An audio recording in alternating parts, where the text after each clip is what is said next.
చాలామందికి మొదటి అవకాశం అనేది చిన్న దర్శకుల నుంచి మొదలవుతూ ఉంటుంది. కానీ కె బాలచంద్ర గారు చాలా పెద్ద డైరెక్టర్. ఆయన డైరెక్షన్లో చేయాలని ప్రతి ఒక్క హీరో కూడా అనుకుంటూ ఉంటారు. అట్లాంటిది మీకు ఫస్ట్ అవకాశమే ఆయన దగ్గర నుంచి రావడం ఎలా అనిపించింది? చిన్న విషయం చెప్పాలి మీకు. దీనికి ముందు దాసరి నారాయణరావు గారు నన్ను 1975 స్వర్గం నరకం అనే చిత్రానికి విలన్గా నన్ను స్క్రీన్ టెస్ట్ చేశారు. అది వస్తుందని ఎక్స్పెక్ట్ చేసాం, కానీ రాలేదు. అది మోహన్ బాబు గారు వేశారు మీ పాత్రని. నా పాత్ర అనకూడదు, విలన్ వేషానికి నన్ను పిలిపించారు.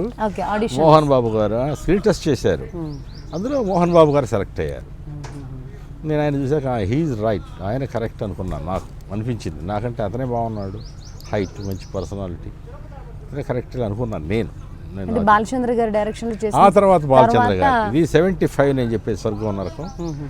ఇది 78, 79లో అనుకుంటాను. ఇది తొలికోడి కూసింది బాలచంద్ర గారి.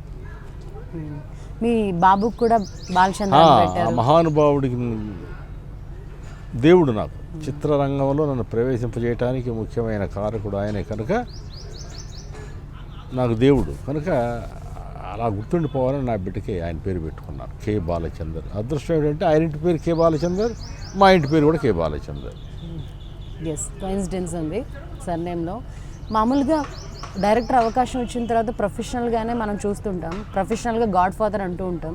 కానీ మీరు దేవుడు అనే గొప్ప పదాన్ని యూజ్ చేశారు కదా. వ్యక్తిగతంగా ఎంతో సాన్నిహిత్యం ఉంటే కనుక అలాంటి వర్డ్స్ యూజ్ చేయం కదండి. మీకు ఎటువంటి సాన్నిహిత్యం ఉంది వ్యక్తిగతంగా బాలచంద్ర గారితో? బాలచంద్ర గారితో ఒక అద్భుతమైన వ్యక్తి. మనం చెప్పడం, నేను చెప్పక్కర్లేదు, ఆయన గురించి అందరికీ తెలుసు.